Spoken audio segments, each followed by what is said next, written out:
Oi, sexto ano. Então, agora o vídeo, segunda parte. Por que que eu separei? Porque essa parte agora nós vamos utilizar o livro de ciências. Então, você pegue o seu livro, eu já estou com o meu aqui. Você vai lá na página 58, porque nós vamos falar sobre o conteúdo agora dos fatores abióticos específicos, usando o livro, tá bom? Então, nós vimos no vídeo 1 que o ecossistema ele é formado pelo conjunto de coisas vivas e não vivas, pelos componentes bióticos e abióticos. Quem são os componentes bióticos? Os seres vivos, representam os seres vivos. E quem são os fatores abióticos? Aquelas coisas, aqueles fatores, aqueles componentes que colaboram para que os seres vivos tenham vida, né? E onde que está escrito isso? Dá uma olhada para vocês verem aí na segunda linha deste texto de ecossistema da página 58, que fala assim, olha, um ecossistema é formado por fatores bióticos e abióticos que interagem ou se relacionam, formando um sistema em equilíbrio. Os fatores bióticos representam os seres vivos, como por exemplo, gente, quem são os seres vivos que nós já comentamos no vídeo 1? Plantas, animais, fungos, micro-organismos, bactérias, protozoários, né, assim? Algas. E os abióticos representam os componentes necessários para as atividades dos seres vivos. Então, para um ser vivo existir, para ele respirar, para ele sobreviver, para ele realizar suas atividades, o que ele necessita? Ele necessita de água, do solo, das rochas, da temperatura, da luz, dos minerais, dos nutrientes que estão no solo, da umidade, do vento, entre outros fatores. Então, essas interações é que formam um ecossistema, né? Então, e a ciência que estuda um ecossistema? Qual que é o nome dela? Nós vimos nas páginas anteriores. É a ecologia. Na página 50 e... Vamos só retomar aqui para não ficar perdido quem quiser anotar. Na página 54, no primeiro parágrafo, fala que a ecologia estuda a relação dos seres vivos com o ambiente e onde eles se encontram. Então, a ecologia estuda um ecossistema, tá bom? Considerando o meio físico, os ecossistemas podem ser terrestres ou aquáticos. Então, eu posso ver, por exemplo, um ecossistema num rio, como posso ver um ecossistema na terra, né? Uma floresta, uma savana, um deserto. Eu posso ver um ambiente, um ecossistema aquático, uma água, um pântano, uma lagoa, tá bom? Uma nascente. E aí, se a gente observa esta imagem, o que que a gente vê? A gente vê o solo, vê a planta com raiz, vê animais, vê um pássaro voando, então está voando onde? Né? Na atmosfera, no ar, na troposfera especificamente. Então, se a gente analisa essa imagem, nós estamos vendo um ecossistema, porque existem elementos bióticos e abióticos. Quem são os elementos abióticos deste ecossistema? A água, que com certeza está numa temperatura adequada para a sobrevivência desses animais que estão aí.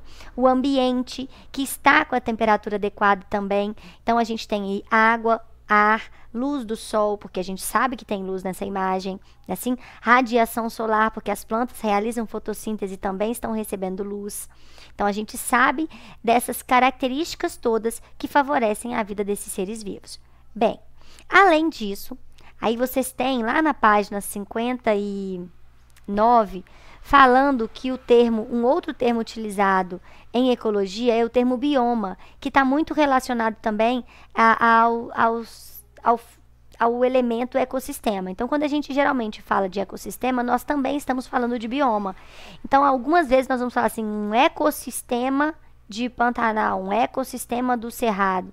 Na verdade, estamos falando de uma área geográfica com características de clima e vegetação, altitude, disponibilidade de água, de ar, tudo específico para aquela área, tá? Então, quando a gente fala de bioma, nós estamos falando de uma área que tem todas as características específicas para as relações que ali são estabelecidas. Então, existe o bioma Pantanal no Brasil, o bioma Mata Atlântica, o bioma Cerrado, Caatinga, tá bom? São biomas, mas que também nós usamos muito na ecologia o termo ecossistema. Bem, e no Brasil nós sabemos que existem aí, ó, alguns biomas, né? Que na verdade em ciências nós falamos de 6 biomas, em geografia acrescenta-se alguns outros. Mas a gente, na verdade, é o geralzão, é a Amazônia, né?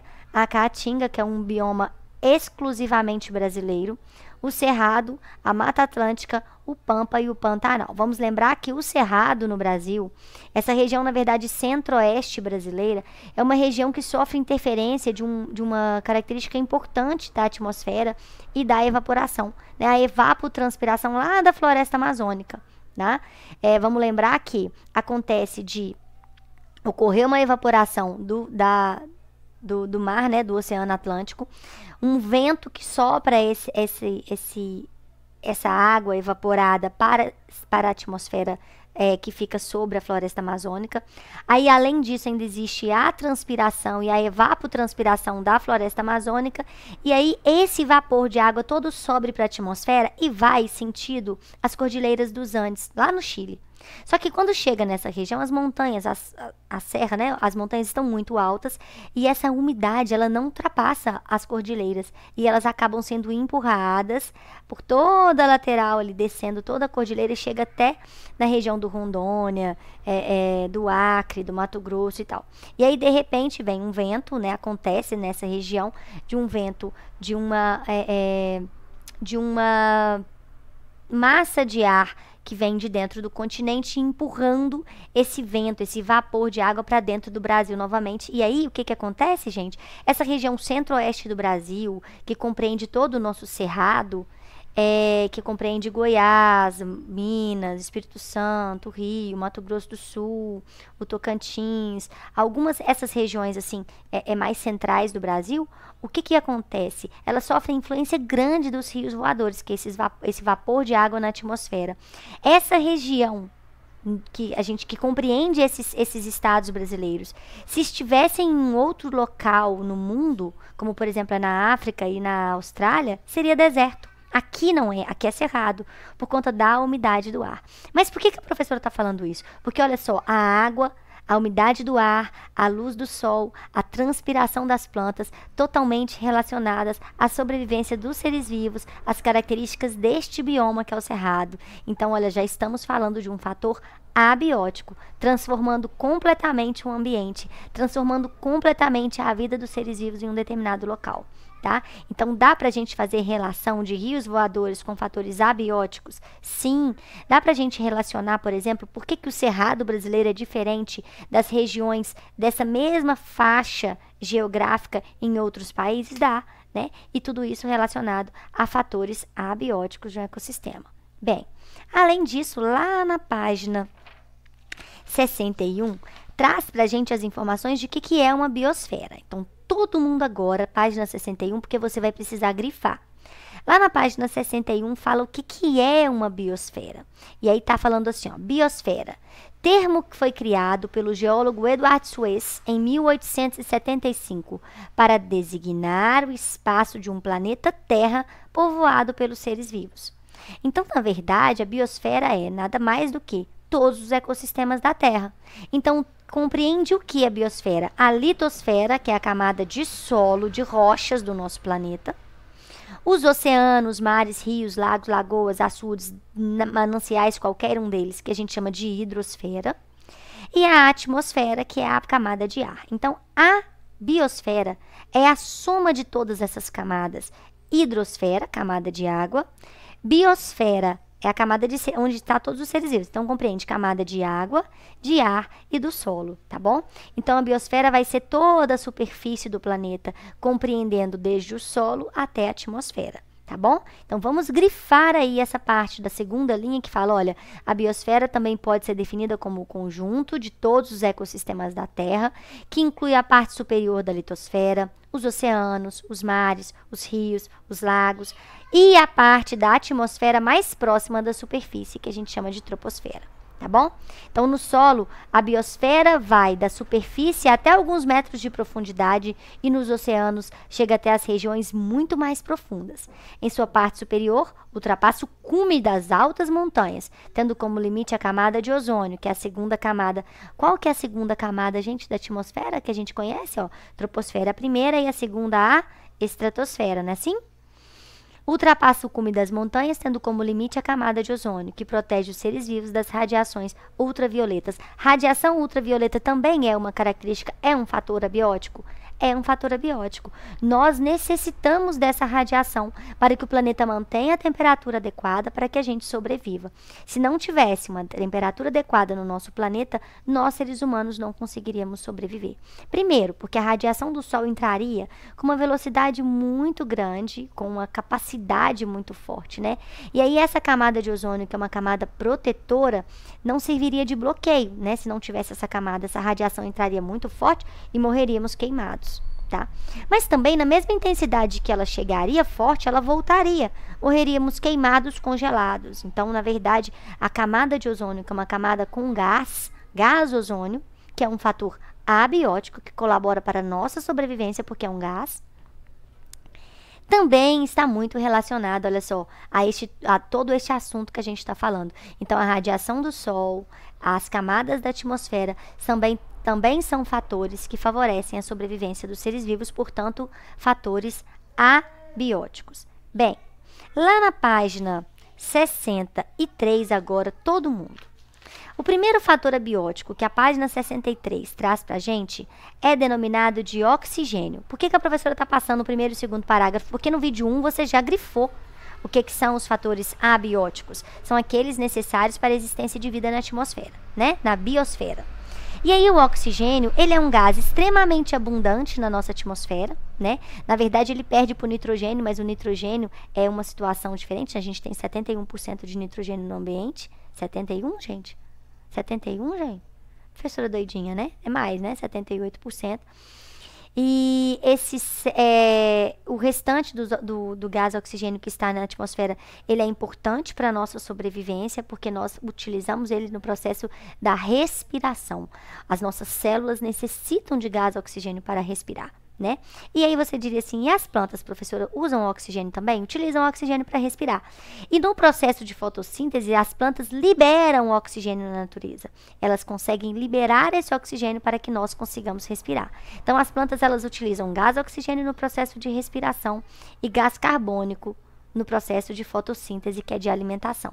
Antigamente, as pessoas achavam que a floresta amazônica era o pulmão do mundo, pensando assim, a floresta amazônica produz a maior quantidade as florestas, de uma maneira geral, produzem a maior quantidade de oxigênio do planeta. Na verdade, nós sabemos que são as algas, né? As algas hoje produzem a maior quantidade de oxigênio do planeta. Porém, elas são consideradas pulmão do mundo porque elas liberam esse gás e consomem, mas elas acabam também retirando da natureza o gás carbônico, que faz tanto mal à nossa saúde e que pode, de alguma forma, também alterar a temperatura do planeta. Então, as algas marinhas são as maiores produtoras de gás oxigênio, porque elas produzem e consomem pouco.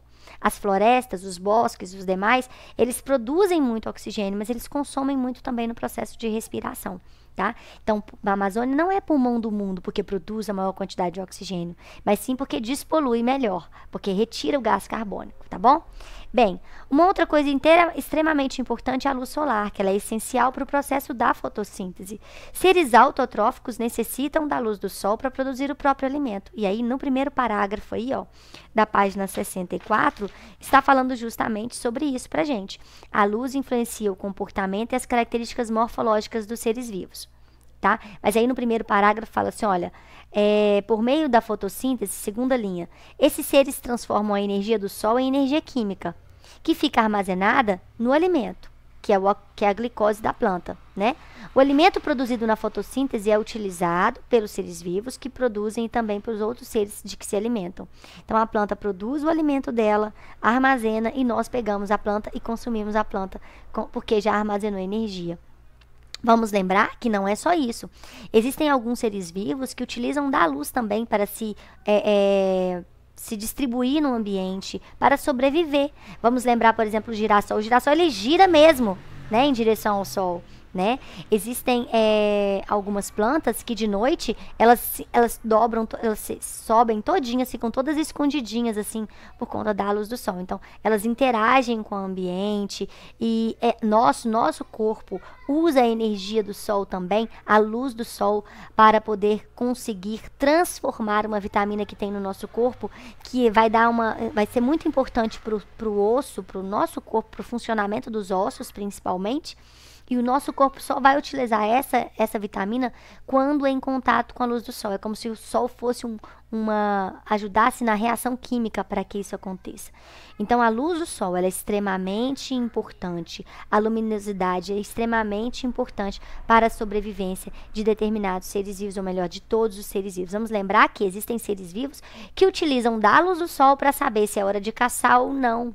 Né? Então também tem a questão dos hábitos, do ciclo dos seres vivos na relação deles com o ambiente, dos hábitos noturnos, diurnos para a sobrevivência. Tem cobras que só saem de dia para caçar, tem outras que só saem à noite, tem aves que só saem à noite para caçar, outras que só saem de dia. Então a luz influencia muito a sobrevivência de inúmeros seres vivos. Bem, existem regiões, lá na página agora 65, existem regiões, por exemplo, no ambiente mesmo, nos oceanos, que ganham uma grande quantidade de luz e outras que não ganham tanta quantidade de luz assim.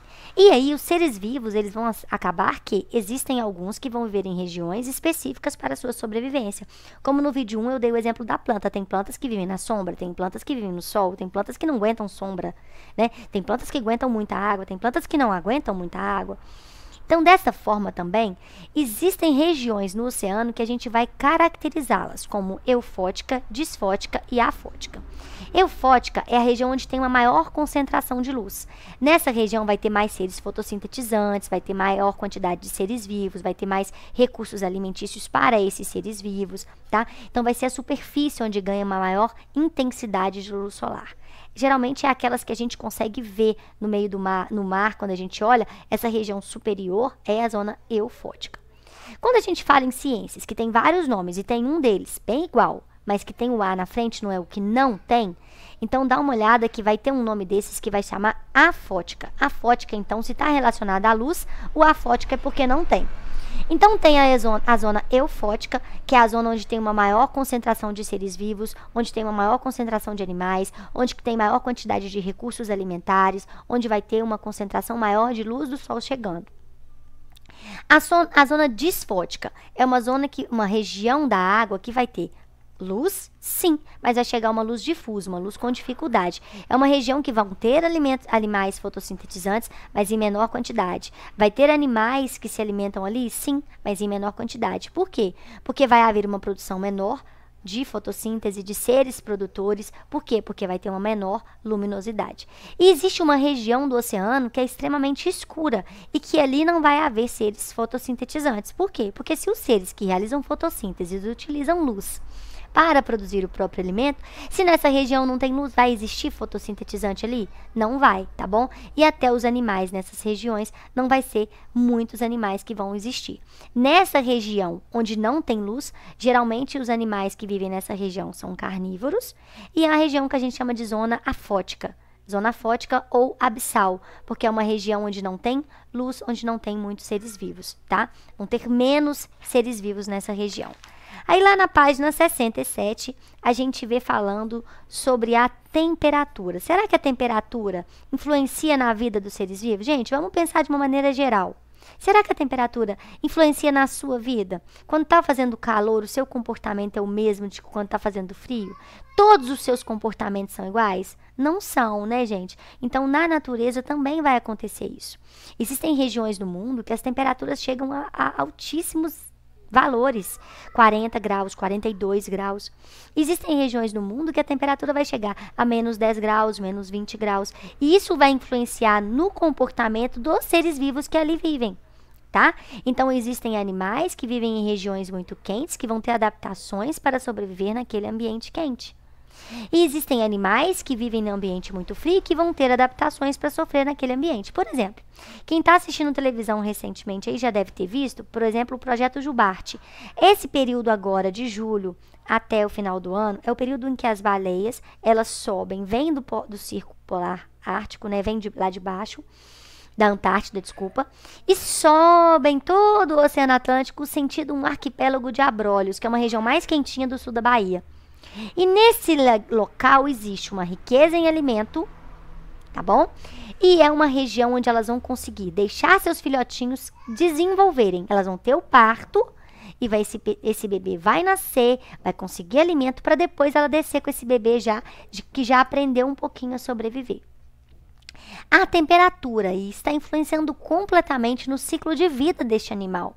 Porque vamos pensar, ela está lá no sul do mundo, onde está tudo frio, e chega o período de reprodução e acasalamento. Essa baleia sai de lá, fica gravidinha, né? Sai de lá e vem aqui para uma região mais quente, temperatura da água em torno de 26 graus, para deixar o filhotinho bonitinho crescer, se desenvolver, engordar e descer. Nesse período, antes da baleia chegar a vir fazer esse processo migratório para poder fazer a gestação, né, para poder ter, na verdade, o filhote, ela vai comer bastante antes. Com qual objetivo? Que ela fique gordinha, porque ela vai gastar energia para chegar até aqui. Então, olha só, a temperatura influenciando em processos do desenvolvimento de um indivíduo. Tá? Então, existem regiões que o rigor, por exemplo, da temperatura também vai influenciar na seca de uma região, e determinadas plantas vão precisar criar adaptações de sobrevivência, como por exemplo, tem uma planta que se chama barriguda, alguns já conhecem essa planta, que quando dá um período de seca, ela tá com uma região da planta bem gorda, bem barriguda mesmo, e essa região está cheia de água. Para quê? Para sobreviver àquele período de seca. Cactos, por exemplo, as folhas são modificadas em espinhos para evitar a perda de água. Então, tudo isso são características que estão relacionadas a fatores abióticos de um ambiente para a sobrevivência dos seres vivos. Falei aqui da questão das baleias, jubarte, né? Mas olha aí a questão do urso. O urso, no período de reprodução deles, é justamente o inverno. E isso influencia muito na sobrevivência deles. Se o inverno fica com características diferentes, pode ser que interfira na reprodução desses animais. Então, é importantíssimo os fatores abióticos para a sobrevivência dos seres vivos. E a questão da umidade, gente? A disponibilidade de água no ambiente é um fator que pode limitar a vida. Tá? Existem algumas adaptações que eu comentei até da questão do cacto e da barriguda, que são plantas que se modificaram por conta da questão da umidade. Existem organismos, existem plantas que retiram a umidade do ar para a sobrevivência. Então, é importante também a água, é importante porque ela participa de todos os processos vitais do nosso organismo, respiração, digestão, circulação, excreção, e por isso, olha, a umidade, a água é importante para a sobrevivência dos seres vivos. São fatores abióticos que colaboram para a vida dos seres vivos. Viram aí que eu estou apresentando para vocês coisas que estão no livro. Nós não estamos lendo tudo, mas eu gostaria que vocês depois pegassem o livro e vissem que está tudo aí. Então, vai grifando para a gente poder conseguir um melhor aproveitamento das nossas atividades futuras. Bem, já na página 69, tá mostrando pra gente aí, olha só, os cactos que têm folhas modificadas, o camelo, né, gente, o dromedário, que são adaptados à vida no deserto, né, eles bebem água e conseguem sobreviver vários dias sem beber água. Eles conseguem também fazer a corcova, né, de alguns animais, aquela corcova, aquela região mais em cima do corpo aqui, ó, que armazena gordura. Para quê? Para esse processo de sobrevivência num ambiente muito quente durante o dia, muito frio durante a noite e com escassez de alimento e água. Então, eles precisam armazenar mesmo, ter características que favoreçam a sobrevivência deles. Não é assim? Bem, existem alguns animais, como por exemplo alguns anfíbios. A gente está falando aí de animais que dependem do ambiente úmido para sobreviver, para se reproduzir, para fazer até o próprio processo de respiração. Mas existem alguns animais, eu esqueci de falar lá na questão da temperatura. Existem alguns anfíbios que hibernam. Porque está num ambiente muito frio, eles não conseguem manter a temperatura do corpo constante, eles vão e hibernam para conseguir sobreviver naquele ambiente. Então, existe muita relação dos seres vivos com os fatores não vivos de um ecossistema, tá? Isso é importantíssimo que vocês prestem atenção nisso. Agora, a questão da pressão atmosférica. Tem alguns bichinhos em regiões de altitudes elevadíssimas que eles vão ter o coração diferente e o pulmão um pouco diferente. Além disso, as células sanguíneas no corpo, por exemplo, de pessoas que moram em regiões de muita altitude, vão ter uma maior concentração de hemácias, que são as carregadoras de oxigênio. Qual o objetivo disso? Sobreviver num ambiente que a pressão atmosférica é diferente. tá? Existem lá em Machu Picchu, por exemplo, acho que é Machu Picchu mesmo que chama o lugar. Existem alguns animais que vivem em regiões, em regiões de relevo bem acidentado e vão comer matinhos específicos para sobrevivência, as cabras do Machu Picchu, né, que eles falam. E aí, e quando a gente vai avaliar o coração desses animais, o coração das pessoas que vivem em regiões de altíssima pressão atmosférica, é diferente também. Por que que é diferente? Porque precisam estar adaptados a essa condição para sobreviver. Então, a pressão atmosférica também vai interferir muito na sobrevivência dos seres vivos, tá? Então, o que eu comentei, olha aqui, ó, falando aqui para vocês, olha, a vicunha e o guanaco, são parentes do camelo e vivem na Cordilheira dos Andes. Entre as adaptações para viverem em grandes altitudes está a pelagem, que protege as baixas temperaturas. Uma outra característica, gente, está no primeiro parágrafo falando aí, olha. Uma pessoa que vive ao nível do mar possui uma determinada quantidade de células que transportam oxigênio no sangue, que a gente chama de glóbulos vermelhos ou hemácias. Tá? Agora, uma pessoa que vive numa região com ar rarefeito, para ela obter mais oxigênio, ela vai ter que ter uma grande quantidade de hemácia. Então, por isso que tem alguns jogadores de futebol que quando vão jogar em regiões muito altas, eles vão antes do período normal do jogo. Para quê? Para que o corpo se adapte àquele ambiente e consiga produzir mais células sanguíneas para ele poder conseguir ficar ali durante o jogo. E pode olhar que jogos que acontecem, jogos de futebol que acontecem em lugares de pressão atmosférica alta, ou seja, em lugares que estão em altitudes elevadas, ou o contrário, eles vão ter, os jogadores vão ter necessidade de tempo de descanso, beber mais água, eles têm dor de cabeça por conta dessas adaptações que são diferenciadas, porque nós dependemos dos fatores abióticos. Lembram que eu falei que existem regiões que os pulmões vão ser diferentes, o coração vai ser diferente? Tá no segundo parágrafo, olha. Como adaptações à vida em grandes altitudes, os povos que vivem no alto das Cordilheiras dos Andes, maior cadeia de montanha das Américas, possuem pulmões maiores que a média da população. E os povos tibetanos fazem mais movimentos inspiratórios por minuto e o seu sangue flui com mais rapidez. Com quais objetivos isso, gente? Que o corpo se adapte a essas características para sobreviver, porque depende dos fatores abióticos, tá bom?